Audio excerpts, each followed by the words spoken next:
ሰላም ጤና ይስጥልኝ። ዛሬ ዓለም ለዘመናት ትፈራው የነበረው ያ የመጨረሻ ሰዓት አሁን ደጃፋችን ላይ ቆሟል። ባለፉት 24 ሰዓታት ውስጥ በመካከለኛው ምስራቅ ምድር የታየው ክስተት ጦርነት ብቻ አይደለም፣ የታሪክ መጽሐፍት በደም የሚጽፉት አዲስ ምዕራፍ እንጂ ትራምፕ የድንጋይ ዘመን ካሉት ንግግር በስተጀርባ ዛሬ ሌሊቱን ምን ተፈጸመ? እስራኤል በቴሄራን የምድር ስር ከተማ ውስጥ ምን አገኘች? የሩሲያ የባህር ኃይል ድንገት ወደ ቀይ ባህር ለምን ገባ? የሚሉት መረጃዎች ይዘናል። አብራችሁን ቆዩ።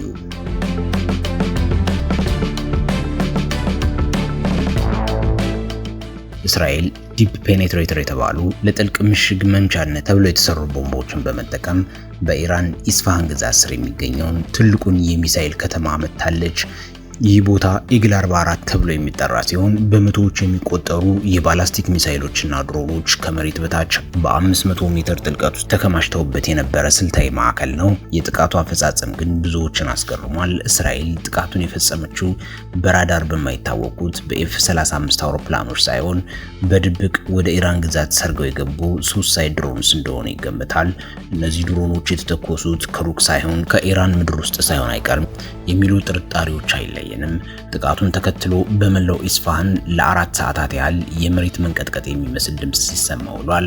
የኢራን ባለስልጣናት ምንም አይነት ጉዳት አልደረሰም በሚለው መደበኛ መግለጫቸው ቢጸኑም የሳተላይት ምስሎች ግን እውነታው ሌላ መሆኑን ያሳያሉ። በከባድ ኮንክሪትና ተራራ የሚወጣው ግዙፍ ጭስ ከመሬት በታች የነበረው የሚሳኤል ክምችት በሰንሰለት የሚቀጥሉ ፍንዳታዎች መውደሙን ያረጋግጣል። ፕሬዚዳንት ትራምፕ ኢራን ወደ ድንጋይ ዘመን እንመልሳቸዋለን ያሉበት ምክንያት ኢራን ለዓመታት ያከማቸችው ዘመናዊ የጦር መሳሪያ ከመሬት ሳይወጣ አመድ መሆኑን ቀድሞ ስላወቁ ይሆን? ወታደራዊ ተንታኞች እንደሚሉት ከሆነ ይህ ጥቃት ብቻውን የኢራንን አጠቃላይ የመከላከል አቅም በ40% ቀንሶታል እያሉ ነው።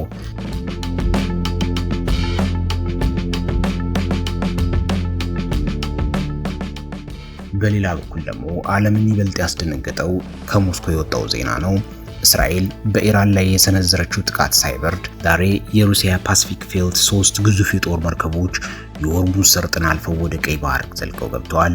ይህ የፑቲን እርምጃ የመጣው ፕሬዚዳንት ትራምፕ የሆርሙዝ ሰርጥን በኃይል እንከፍታለን የሚል ቀጭን ትዕዛዝ ካስተላለፉ ከሰዓታት በኋላ ነው። ሞስኮ በይፋዊ መግለጫዋ ለዓለም ኢኮኖሚ መረጋጋትና ለንግድ መርከቦች ደህንነት ስል ነው የገባሁት ብትልም የጦር ተንታኞች ግን ጉዳዩን ሰው ሰራሽ ጋሻ ሲሉ ይጠሩታል። እውነታው ግልጽ ነው። ሩሲያ መርከቦቿን የደረደረችው የአሜሪካ በኢራን የነዳጅ ማጣሪያዎች ላይ ልታደርገው ያሰበችውን የአየር ድብደባ ለመግታት ነው። የአሜሪካ ሚሳኤሎች ኢራንን ኢላማዎች ለመምታት ቢሞክሩ በስህተት የሩሲያ መርከቦች ሊመቱ የሚችሉበት እድል ሰፊ ነው። ይህ ደግሞ ዋሽንግተንን ከሞስኮ ጋር ቀጥተኛ ጦርነት ውስጥ ይከታታል። አሁን ሆርሙዝ ሰርጥ ላይ የዓለማችን ልዕለ ኃያላን አሜሪካ፣ ብሪታንያ እና ሩሲያ ከኢራን የጦር መርከቦች ጋር በ1 ኪሎ ሜትር ርቀት ላይ ተፋጠዋል። በመርከቦቹ መካከል ያለው ርቀት እጅግ ጠባብ በመሆኑ አንዲት የቴክኒክ ስህተት ወይም ያልታሰበ ሶስተኛውን የዓለም ጦርነት ዛሬ ምሽት የመቀስቀስ አቅም አለው። የሩሲያ ድንገተኛ ጣልቃ ገብነት ለኢራን ትልቅ የፖለቲካ ትንፋሽ ሲሆን ለትራምፕ አስተዳደር ግን በዲፕሎማሲው መድረክ አስቸጋሪ ሆኖባቸዋል። ዓለም ትንፋሿን ውጣ ይህን ፍጥጫ እየተከታተለች ነው። ይህ የሩሲያ የባህር ኃይል በፓሲፊክ ውቅያኖስ የሚንቀሳቀስ ሲሆን ወደ መካከለኛው ምስራቅ መላኩ ሩሲያ ያላትን ዓለም አቀፍ የኃይል ትንበያ ወይም ፓወር ፕሮጀክሽን ያሳያል። ሩሲያ መርከቦቿን በኢራን የባህር ዳርቻ አቅራቢያ በማስቆም የአሜሪካ አውሮፕላኖች ጥቃት እንዳይሰነዝሩ በስነ ልቦናና በወታደራዊ ዘዴ ትገታለች። ሩሲያን መምታት ማለት የኑክሌር ጦርነት መጋበዝ ሲሆን አሜሪካን ትገታለች። በዓለም ላይ ያለው የነዳጅ ንግድ 20% የሚሆነው የሚያልፈው በዚህ ጠባብ ሰርጥ ነው። ይህ ቦታ ላይ የሚደረግ ግጭት የዓለም የነዳጅ ዋጋ በአንድ ጀንበር እንዲቀየር ያደርገዋል። ትራምፕ በኃይል እንከፍተዋለን ብለው ከዛቱ በኋላ ሩሲያ መግባቷ የአሜሪካን ተሰሚነት የሚፈታተንና የትራምፕን ስትሮንግ ማን ገጽታ የሚነካ ነው።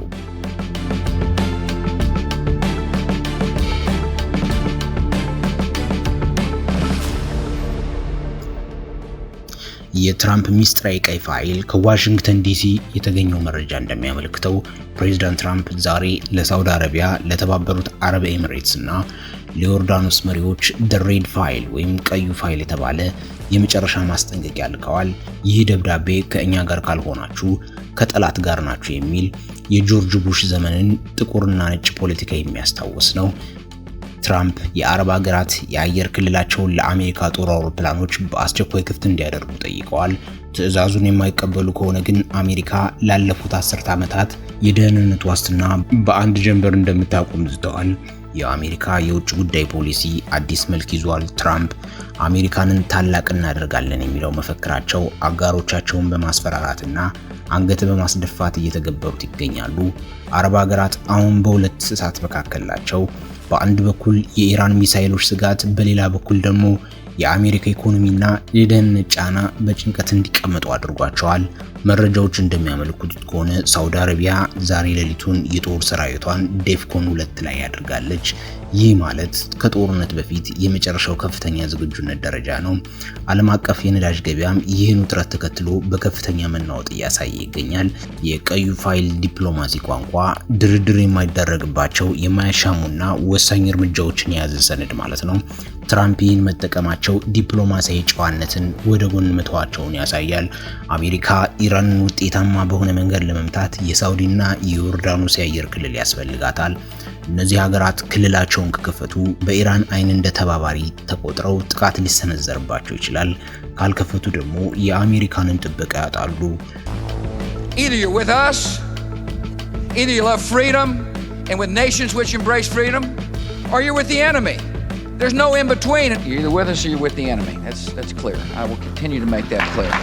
የቡሽ ዶክትሪን በ2001 የሽብር ጥቃትን ተከትሎ ጆርጅ ቡሽ ከኛ ጋር ትሆናላችሁ ካልሆነ ደግሞ ከሽብርተኞች ጋር ናችሁ ብለው ነበር። ትራምፕ ይህንን ፖሊሲ በማደስ አጋሮቻቸውን ወደ አንድ ወገን እንዲጠጉ ያስገድዱ ነው። የቴል አቪቭ የሳይበር አርማጌዲዮን በመሬት ስር በፈጸመችው ጥቃት ፋንታ ኢራን ደግሞ የእስራኤልን የዕለት ተዕለት ህይወት ሽባ የሚያደርግ የሳይበር ጥቃት ሰንዝራለች። እስራኤል በኢራን ላይ የምድር ስር ጥቃት ስትሰነዝር፣ ቴህራን ደግሞ በዲጂታል መንገድ ያልተጠበቀ ምላሽ ሰጥታለች። ዛሬ ከቀኑ 8 ሰዓት ጀምሮ በቴል አቪቭ በሃይፋና በኢየሩሳሌም ከፍተኛ የኤሌክትሪክ መቋረጥ ተከስቷል። ይህ ተራዊ ቴክኒክ ችግር ወይም ብልሽት አይደለም። መዲዋተር የተባለውና በኢራን መንግስት የሚታዘዘው የሳይበር ጦር ቡድን የእስራኤልን ዋና ኤሌክትሪክ መቆጣጠሪያ ማዕከል ወይም ፓወር ግሪድ ሰብሮ በመግባት ቁልፉን በእጁ አስገብቷል። በዚህም ምክንያት ሆስፒታሎች፣ ባቡሮችና የደህንነት ካሜራዎች ለ3 ተከታታይ ሰዓታት ስራ ቆመው ውለዋል። በእስራኤል ታሪክ እንዲህ ያለ መጠነ ሰፊና ስልታዊ የሳይበር ጥቃት ታይቶ አያውቅም። እስራኤላውያን አይናቸውን ወደ ሰማይ ሰቅለው በአይረን ዶም ሚሳኤል ሲጠብቁ፣ ጥቃቱ ግን በጸጥታ በኮምፒውተር ስክሪን በኩል መጥቷል። ይህ ጦርነቱ ከባሩድ አልፎ ወደማይታይ ጦርነት መሸጋገሩን ቁልጭ አድርጎ ያሳያል። ጠቅላይ ሚኒስትር ቤንያሚን ኔታንያሁ ዛሬ ምሽት ለካቢኔያቸው አስቸኳይ ስብሰባ የጠሩት የሚሳኤል ጥቃትን ለመመከት ብቻ ሳይሆን ይህንን የአገሪቱ የጀርባ አጥንት የነካ የዲጂታል ወረራ እንዴት መመከት እንደሚቻልም በመምከር እንደሆነ ታውቋል። መዲዋተር የሚባለው ቡድን ከኢራን ደህንነት ሚኒስቴር ጋር ግንኙነት እንዳለው የሚታመን የጠላፊዎች ወይም ሃከሮች ስብስብ ነው። በተለይ በመካከለኛው ምስራቅ ባሉ የመንግስት ተቋማትና የኃይል ማመንጫዎች ላይ ጥቃት በመሰንዘር ይታወቃሉ። የኃይል መቆጣጠሪያ ማዕከል የፓወር ግሪድ ጥቃት ይህ የሳይበር ጦርነት ከፍተኛው ደረጃ ነው። የኤሌክትሪክ መስመር መቆጣጠር ማለት የውሃ አቅርቦትን፣ የባንክ አገልግሎትንና ወታደራዊ መገናኛዎችን በአንድ ላይ ማሽመድመድ እንደማለት ነው። ይህ ዘገባ እስራኤል በቴክኖሎጂ ብትራቀቅም በዲጂታል በኩል ግን ተጋላጭነቷ ከፍተኛ መሆኑን ያሳያል። የኔታንያሁ ስጋት የኤሌክትሪክ መቋረጡ በህዝቡ ላይ ከፍተኛ ድንጋጤ ወይም ፓኒክ ፈጥሯል። የካቢኔው ስብሰባ ትኩረት የሳይበር አጸፋ ለመስጠት ወይም የኢራንን የኢንተርኔት መሰረተ ልማት መምታት ሊሆን ይችላል እየተባለ ነው።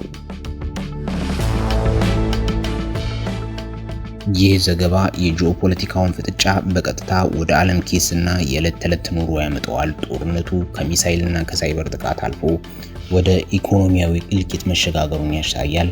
ዓለም አቀፍ ገበያ የነዳጅ ዋጋ 1 በርሜል የ40% ጭማሪ አሳይቷል። የኢራን ነዳጅ ሚኒስተር ዛሬ በሰጡት መግለጫ አንዲት የአሜሪካ ጥይት ካርጅ ደሴትን ከነካች 1 በርሜል ነዳጅ ለዓለም ገበያ አይወጣም ሲሉ በቁጣ አዝተዋል። ይህን ተከትሎ የዎል ስትሪት ባለሀብቶች ድንጋጤ ውስጥ በመግባታቸው የነዳጅ ክምችት ለማድረግ የሚያደርጉት ሽሚያ ዋጋው ሰማይ ነክቷል።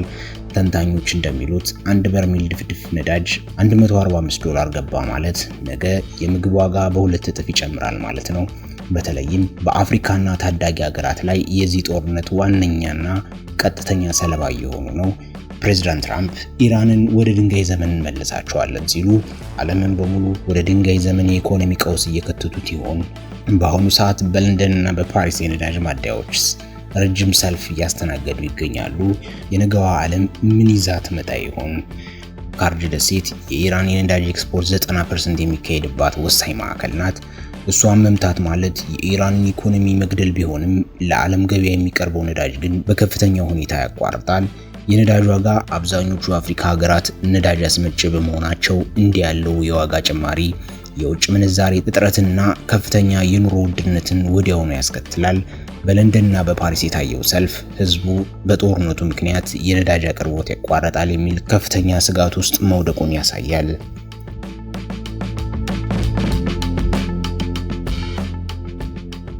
ክቡራትና ክቡራን፣ አሁን ባለው ሁኔታ ጦርነቱ ወደ አድካሚ ጦርነት ተቀይሯል። እስራኤል የኢራን ኑክሌርና የሚሳኤል አቅም መምታቷን ትቀጥላለች። ኢራን ደግሞ በሳይበርና በፕሮክሲ በሂዝቦላና በሁቲ በኩል እስራኤልንና አሜሪካን ታደግማለች። አሜሪካ በቢ2 ስፕሪት የተባሉ ስውር ቦምብ ጣይ አውሮፕላኖቿ ወደ ዲዬጎ ጋርሲያ ልካለች። ይህ ማለት በቀጣዮቹ 48 ሰዓታት ውስጥ ኢራን የከርሰ ምድር ተቋማት ላይ መጠነ ሰፊ የአየር ድብደባ ሊካሄድ ይችላል። የዛሬ ዘገባችን እነዚህን ይመስሉ ነበር። እውነቱ መራራ ቢሆንም እኛ ግን በዚህ መልኩ አቀርበናቸዋል። የዛሬውን ዘገባ ከወደዳችሁት ላይክ በማድረግ ለሌሎች እንዲደርስ አጋሩ። እነዚህ መረጃዎች ከወደዳችኋቸው ለወዳጆቻችሁ እንዲደርሱ ሼር ማድረጋችሁ እንዳትረሱ። ለተከታታይና ፈጣን ዜናዎች ሰብስክራይብ በማድረግ ቤተሰብ አባል ይሁኑ። ሰላም ለዓለማችን ይሁን። ቸር ሰንብቱ።